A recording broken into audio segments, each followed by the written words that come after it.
Deleted session, August 13, 1979. Now, good evening. I told you that dreams played an important part in what you think of as evolution. In a way, this is an extension of last evening's session, but the art connection is important. The dream state is a statement of perception and communication.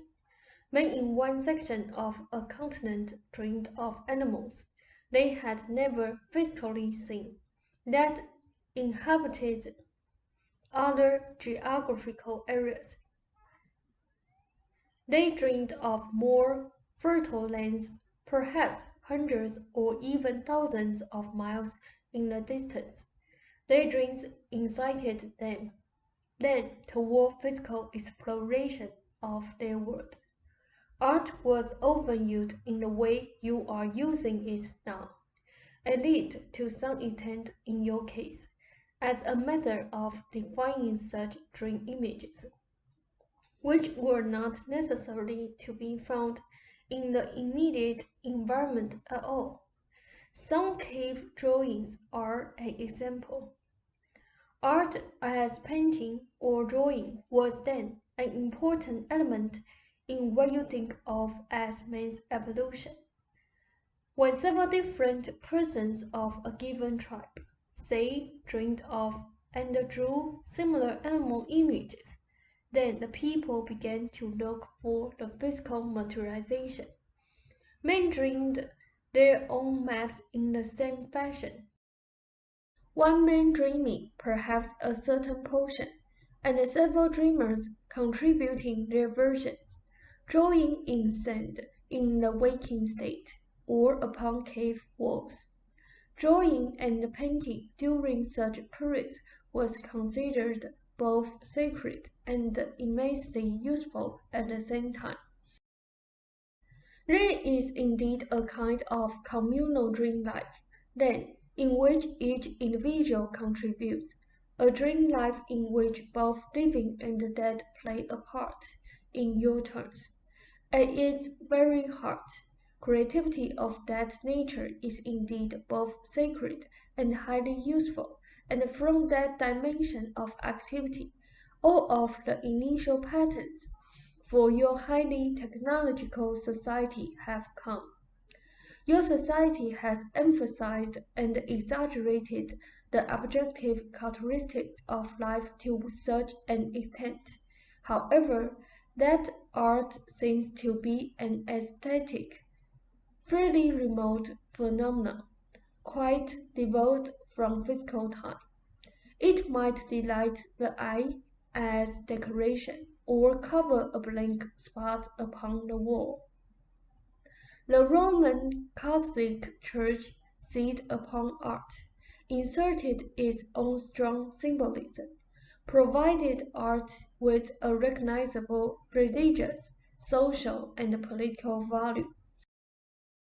It became, however, a supercharged symbol itself of churchly opulence, and this applies also, for example, in the past to architecture. What good were ornate cathedrals, replete with carved angels, saints, and gargoyles, gleaming with glazed clover windows, when the people lived in hovels and labored in the fields? So the buildings in America were to be prim and proper, undecorated, when the country was established. Even clothes began to become less colorful, as, for example, in the Puritan's street garb. In those previous decadent European centuries, a man's or a woman's worth was indisputably settled by the circumstances of birth. Nothing from that point on could change the intrinsic value of the individual. There were endlessly complicated, multitudinous religious and cultural justifications for such a situation, so that the entire affair seemed often, even to the most intelligent of men, self-evident. The peasant was poor because he was basically brutish as a result of his parentage. The gentleman was accomplished because a certain refinement came into his blood because of his real, or nearly, parentage. The ownership of land of itself provided not only built-in social status, but an entire built-in world of privileged beliefs. A man of property, whether he be a scoundrel or a fool, was first and foremost a man of worth.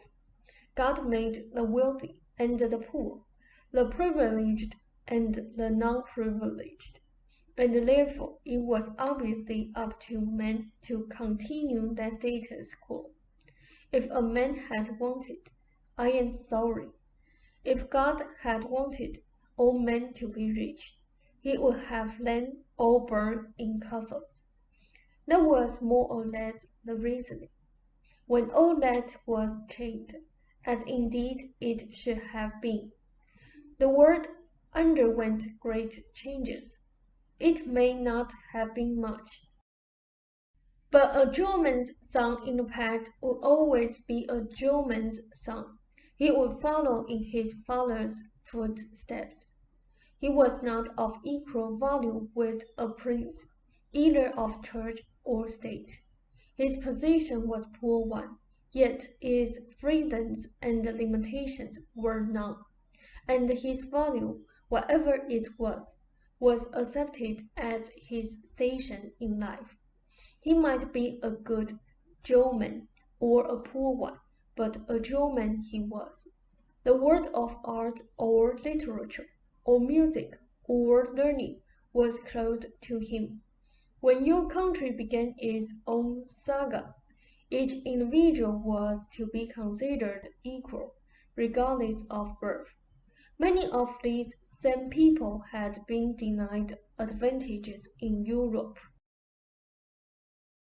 They were upstarts. What they did was establish equal starting lines for an incredible race in which each began with an equal position and then tried to outdo the other, freed of the class distinctions that had previously hampered them, because there were few ground rules, and because it takes time to develop a culture. This rambunctious group set out to tend the continent, to show Europe that Americans could do Europe one better, without a king and without pomp. The founders of the country were still largely men of property, however, and of culture. The signers of your Constitution, so they were also careful to provide leeway for the existence of slaves, who, not being considered fully human, need not be granted the rights of the Constitution. Ram noted with irony. They said they left suitable loopholes there. Now, in a fashion, for the sake of this discussion, Ram noted, underlined. The blacks as slaves partially resented the great, creative, exuberant, unattached, unconscious powers that were to be restrained, at least for a while. They believed in dreams, love of music and song, even a certain mystical feeling of connection with the land. These elements were allowed the Negroes only because they were not considered fully human.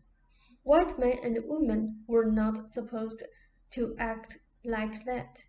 A person's sense of worth became connected with the acquisition of land, though to a lesser extent, even as it had in Europe.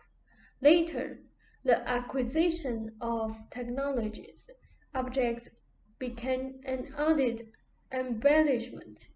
A man proved his worth as he moved through the new society's levels, an exhilarating experience after centuries of a stratified society.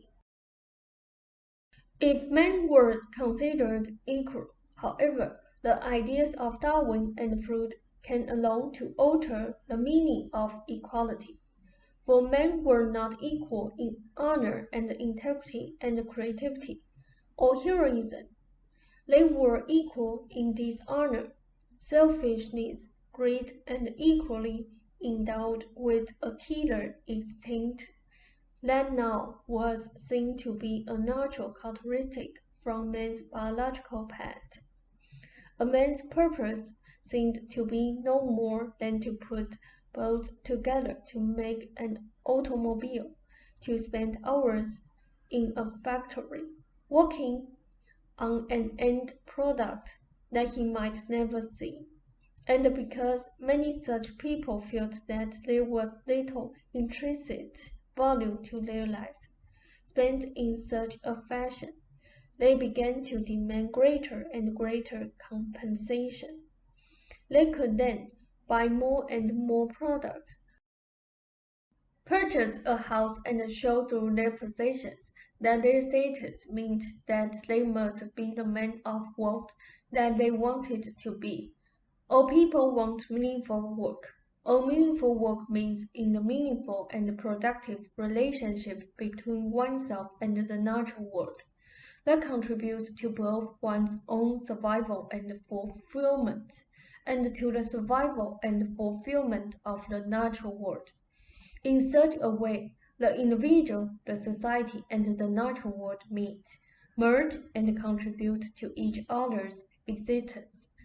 In many past societies, soothsayers, dream experts, poets, and artists were the most revered members, for they constantly replenished man's creative abilities, allowed him to see his position within society and in the natural world with fresh eyes. He or she helped form the pattern for the society's future developments, for its growth, for its give and take with nature. Now that is one of the most important kinds of work, and that is what you are involved in. Because many people don't realize that important contribution, you are financially secure. In that natural framework of activity, your creativity is being rewarded. Rob noted, still intensely. They said, then what an outrage do you work against yourself when you try to justify your position in terms of money or worth according to the most parochial limits and social expectations of your time. This attitude is twice as limiting since it robs you of the very enjoyable and natural sense of wealth that your body and mind both inherently possess. That is, overall you realize the rightness of your position. You have a natural sense of inner balance and equilibrium that is only marred by such considerations. They also rise partially whenever you think of yourself as a male first or primarily, and then as an individual. You are an individual first of all, and a male secondarily. You could be an individual male or female, but you could be neither if you were not an individual first of all, and that individual, again, happens to have an unconventionality of mind and ability most needed in your time and space. Give us a moment. To some extent, you felt you had to prove your worth as a conventional male in, if you will forgive me, the narrowest of parochial terms, though you were possessed of abilities that were considered conventionally male only, if they could be suitably laundered. Art turned into commercial work and other creative abilities, such as your writing, that at one time could have turned into several fields. The writing of westerns even. You felt the ordinary male accomplishments in terms of sports, which brought instant approval, yet you did not choose that road. Robert tried to prove his worth while being possessed of a fine intellect not considered womanly. All of this applied to your family situations. The more you each developed your individual abilities, the less you fit the sexual stereotypes to which your family, Rob noted to me, Seth in particular believed in so firmly. To be a good male in that family's eyes, it seemed you had to be the less an artist or the less a thinker. To appear as a good wife, Rupert had to appear less a thinker, less a writer, so that you each followed double standards for yourselves, each trying to appear to express completely different characteristics. I do not know if I am expressing this clearly. Robert tried in the family to express independence, to show that he was a writer, and at the same time he tried to express dependence, to show that he was a good wife, and this applied to many social relationships as well. If he succeeded as a writer, it seemed he was thus the real wife. And sometimes in the past, the distant past, you felt the same when you tried to be the male provider and take a job to satisfy that narrow role. The artist portion became outraged, so that the better husband you were in that regard, the poorer it seemed the artist became. But at least you were seen to leave the house every day, as a good man should. Rob noted with slight amusement. She said, "Now you can drop such nonsense and realize that often both of you have fought paper dragons." The same applies to Rupert's bout with work, sometimes directly opposed to his ideas of creativity. He has to be working all the time, so people will see he is not just a dumb housewife. Rob noted. I laughed. They said, "Now, do you have questions?" Rob said, "No, this will be fine for now." They said, "I bid you the fondest of good evenings, and I would enjoy it if you truly became, both of you, a trifle less provincial." Rob said, "Okay." They said, "In your thoughts, try to realize that even in your terms, there have been multitudinous cultures upon the face to the earth, each one defying for all time, with great moral rectitude, the roles of man and woman. There have been freer, more exuberant belief systems, and there have been more limiting ones. So look at those of your culture as they influence you as simple one of the ever-varying social fabrications by which a man colors his days. Your internal worth, and even your daily worth, is intrinsically far separated from such manufactured values. Live with a sweeter touch and of sensation." Rob said, "Thank you, Seth." They said, "My viewpoint is, I admit, more cosmopolitan than yours, but your own inner knowledge is also far-reaching in those terms, and that knowledge can indeed be shaken loose from social confinement. You can often follow social mores quite easily when you realize they are mores." Rob noted intently. They said, "And not moral pronouncements.